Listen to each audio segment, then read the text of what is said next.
special for Christian's birthday today? No, but I'm happy for him. Year older, 24. Hell of a 24 years. So, but no, I think we have some cupcakes or something downstairs. So 24 is not exactly 21, 18, 30. So just 24. Not a landmark birthday. No. What do you think you possess? Why do you think you were well suited for this role as interim head coach and eventually becoming an NBA head coach? Man, I think somebody else should answer that if they're going to hire me. But I imagine experience helps. Confidence, comes from experience.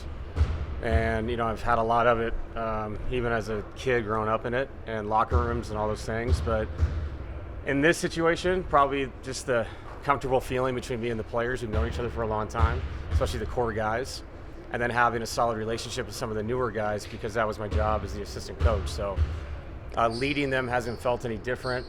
I've said this before, behind closed doors, I ran a lot of the things in practice with Coach Malone's blessing, pre-games and all those things. So I would say 70% of what I'm doing I already was doing, and the other 30% I'm learning on the fly. So it's you can't learn anything unless you actually go do it.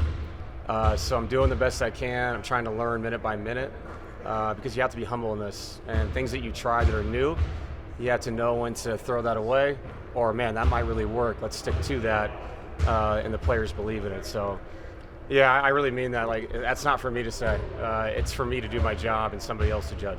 How did winning those 3 games last week help you and your team heading into the playoffs? Did it maybe sort of put to rest all the chaos or anything like that? I mean, it got us in the playoffs, first of all, winning the 3 games. But yeah, I don't know. It's a bunker mentality when things like that happen, because it's not the NFL. It's not 5 days of me talking to you before we play on Sunday. You're playing tomorrow, and so you have no choice but to move on quickly. You have emotions in the back of your head for these people you cared about and that you were with during all these winning times. I mean, I've known Calvin forever. Coach had the confidence in me all those years ago that I could do this. And in a weird way, you have to kind of put that to the side because what's happening is not going to stop. You can't ask to move the date of the game. So I've said this last week, when this is over, I think I'll have a better emotional understanding of what this has all meant, including the players. But our job right now is to focus in on the challenges we have, and we did a great job last week of doing that. Is it better? Is it good to just return to normalcy? Everything about who we play. Talk about who, go out and practice. Is who we do. Focusing on the Clippers. We're not talking about stuff that doesn't have anything to do with basketball. It's funny you said that, because that's exactly what we said and what I talked about before the Sacramento game.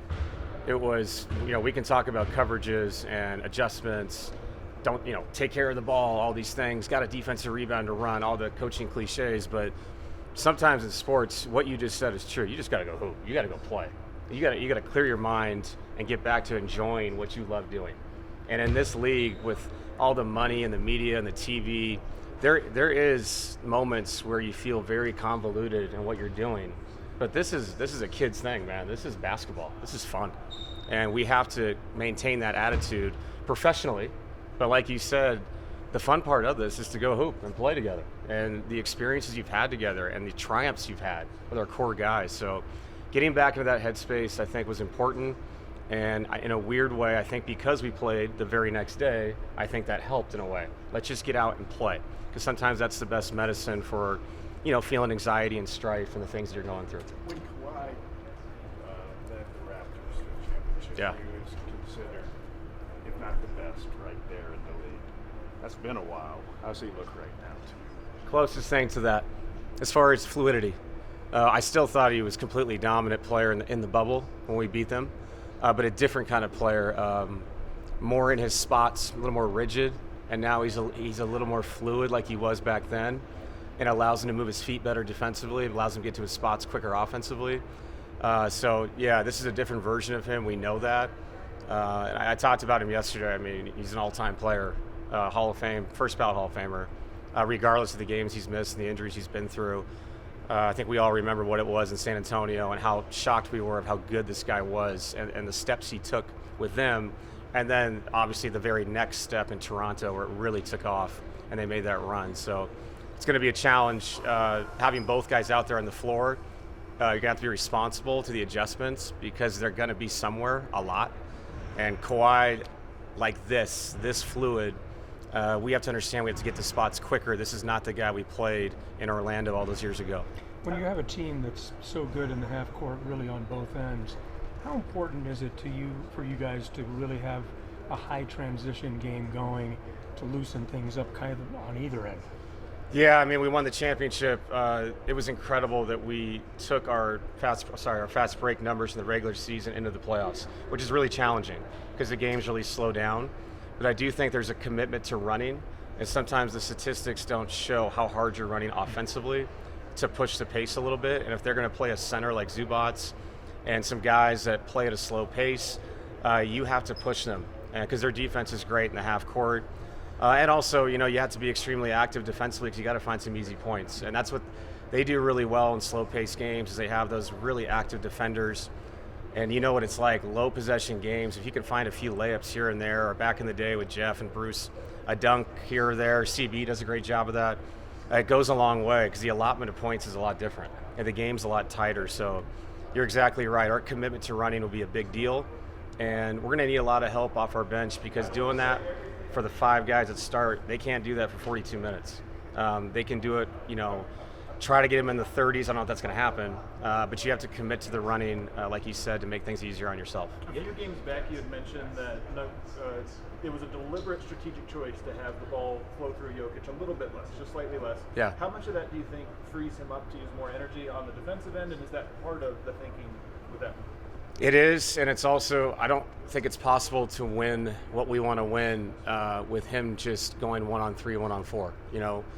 We are extremely confident in the other guys to make open shots. They have to shoot those shots, commit to them, and then that makes things easier for Nikola. I thought the Sacramento game was the greatest example of that. The numbers weren't what they were, but by the end they were, and that's what you want. You want the game to gradually come to him, let him read the game, and we can react from there. And that, honestly, on both ends, we have to do things the right way where he's not always coming up in pick and roll. Can we cross match him? Can we send somebody else up? Just assign someone else to go up with the pick and rolls. Things like that where it's not so many steps on both ends, if that makes sense. So, yeah, it's part of your job to protect him. And then I think it's also part of his job to trust his teammates, which he's done an unbelievable job of. It's not just the assist numbers, it's the open shots created.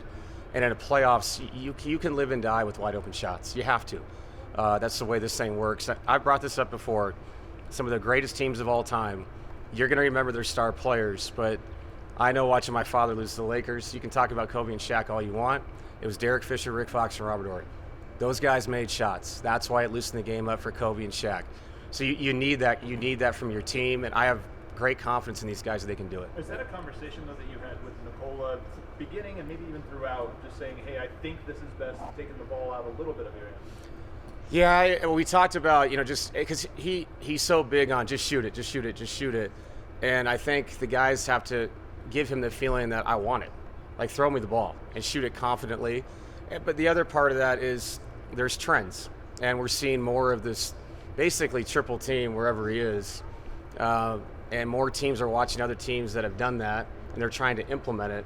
Now, do they have the roster to do it like we saw some of these other teams do? I don't know. We'll see when we get out there. But, yeah, it's one thing trust, it's one thing conversation, and a whole other thing, you have to react to what other teams do schematically. Yeah, yesterday you talked about connectivity a little bit. Yeah. How much of that do you have to continue to drill home? Because it feels like they're talking more just over those 3 games, or re-emphasize, or you just rely on it to happen because it's so important in their dialogue to the connectivity, at least on defense. Yeah, and it's continued through these practices, and it's really important because you're going to be in really tough moments, and we can't call timeout and powwow every time something doesn't go our way. And today was really good. We had a scout team out there. We were a little sloppy, turned the ball over, which was a good thing for us because we're going into a tough game we haven't played in a while. And to see the guys talk, communicate, be okay with someone saying, you got to get to your spot quicker, we got to space better than that. And then on the defensive end, doing different things we may show in the series, it not going well all the time. And then guys really getting on each other about, got to be more attentive to what we're doing, be there earlier for me. That stuff is good because you can't, you don't want to go into these huge games where anxiety is so high and now you're having that conversation. You know, you have to get ahead of conversations like that, and if we can do that and be consistent with it, it obviously helps the process. Starters are obviously going to play more, but how comfortable do you feel right now in terms of how far you can go into your bench? How much do you see that as kind of a game-by-game thing with certain minutes? I think it's game by game. I also think what we found out over the years is how the schedule breaks down matters, and you're going to get that. Those first 2 games feels like a marathon, and then you do get the 2 days. And that does make you reassess.